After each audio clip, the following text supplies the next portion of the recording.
A'udhu billahi minash shaitanir rajim. Bismillahir rahmanir rahim. Assalamu alaikum wa rahmatullah.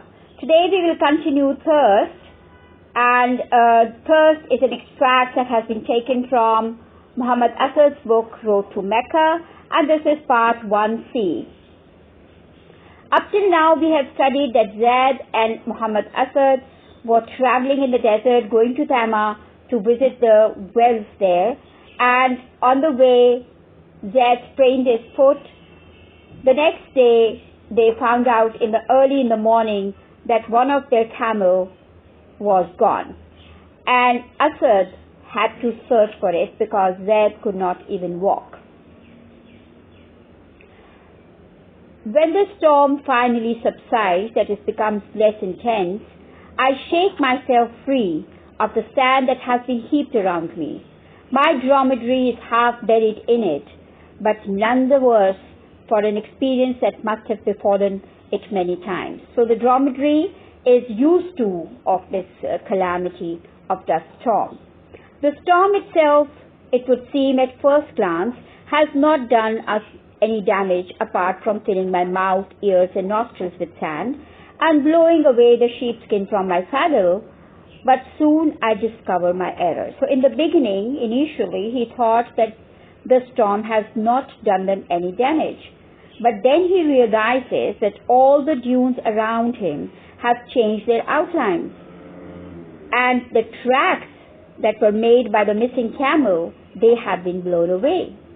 All the dunes around me have changed their outlines.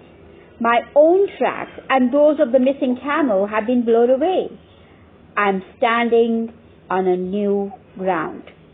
Now nothing remains but to go back to the camp, or at least to try to go back with the help of the sun and the general sense of direction, which is almost an instinct with someone accustomed to traveling in deserts. So people who are used to traveling in desert, they don't have any trouble following the sun and deciding in which direction they should move. But Mohammad Asad was not accustomed to traveling in deserts. But here, these two aids are not entirely reliable and they are not completely dependable because the sand dunes keep changing their shape and the sand dunes become a hindrance and you cannot travel in a straight line. For sand dunes do not allow you to go in a straight line, and so to keep the direction you have chosen. So whatever direction you choose, there will be a sand dune in the middle and then you will have to go around it. The storm has made me thirsty, but not expecting to be away from camp for more than a few hours, I had long ago drunk the last sip from my small water skin. However, it cannot be far to the camp, and although my dromedary has had no water since our last stop at a well some 2 days ago, it is an old campaigner and can be relied upon to carry me back. I set its nose towards where I think the camp must lie, and we start at a brisk pace. An hour passes, a second, and a third, but there is no trace of Zaid or of our camping ground. None of the orange-colored hills presents a familiar appearance. It would be difficult indeed to discover anything familiar in them, even if there had been no storm. Late in the afternoon, I come upon an outcrop of granite rocks, so rare in the midst of these sand wastes, and recognize them immediately. We passed them, Zaid and I, yesterday afternoon, not long before we made camp for the night. I'm greatly relieved, for though it is obvious that I am way beyond the place where I hope to find Zaid, having probably missed him by a couple of miles or so, it seems to me that it should not now be difficult to find him by simply going in southwesterly direction as we did yesterday. There were, I remember, about 3 hours between the rocks and our night camp. But when I now write for 3 more hours, there is no sign of the camp or of Zaid. Have I missed him again? I push forward, always towards southwest, taking the movement of the sun carefully into account. 2 more hours pass, but still there is no camp and no Zad. When night falls, I decided it is senseless to continue further. Better rest and wait for the morning light.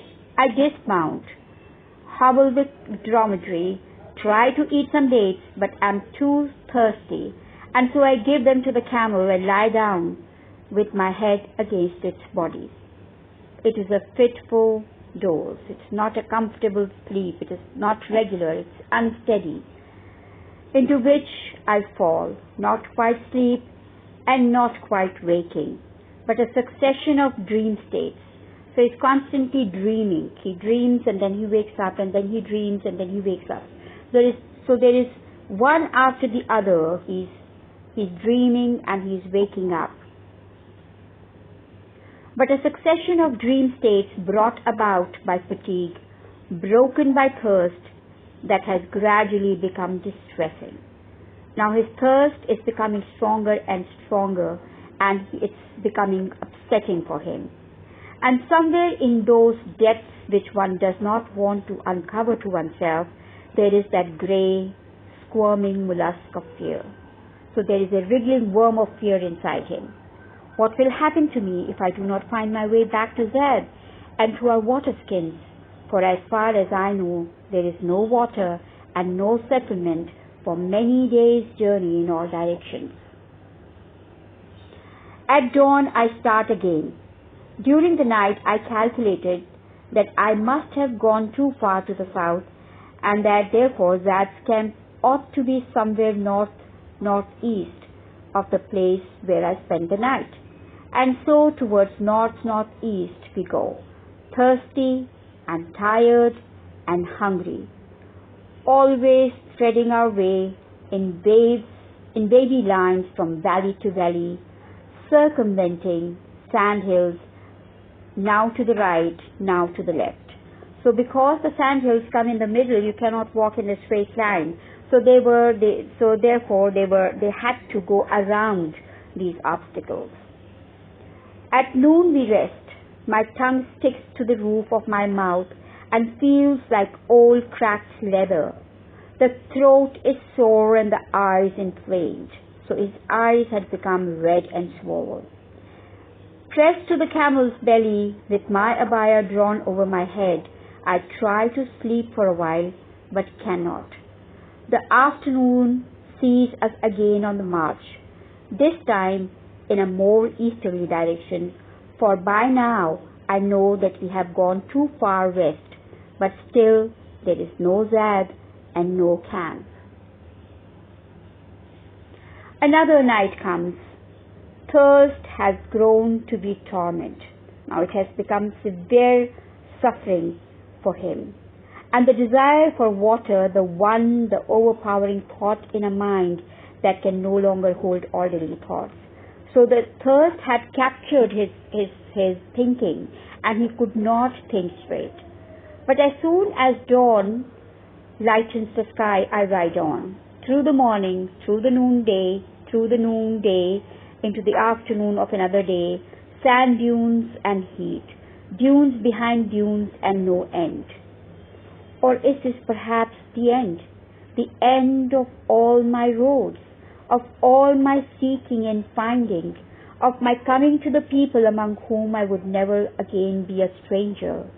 O God, I pray, let me not perish thus. Don't let me die in this way in the desert. In the afternoon, I climb a tall dune in the hope of getting a better view of the landscape, when I suddenly discern a dark point far to the east. So he can see or recognize or identify a dark spot. I could cry with joy, only I'm too weak for that. For this must be Zad's encampment, and the water skins, the 2 big water skins full of water. My knees shake as I remount my dromedary. Slowly, cautiously, we move in the direction of that black point, which can surely be nothing but Zad's camp. This time, I take every precaution not to miss it. I ride in a straight line, up sand hills, down sand valleys, thus doubling, trebling our toil, but spurred by the hope that within a short while, within 2 hours at the most, I shall reach my goal. And finally, after we have crossed the last dune crest, the goal comes clearly within my sight, and I rein in the camel and look down upon the dark something less than half a mile away, and my heart seems to stop beating. For what I see before me is the dark outcrop of granite rock, which I passed 3 days ago with Zeb and revisited 2 days ago alone. For 2 days I've been going in a circle. Jazakallah. That's all for today.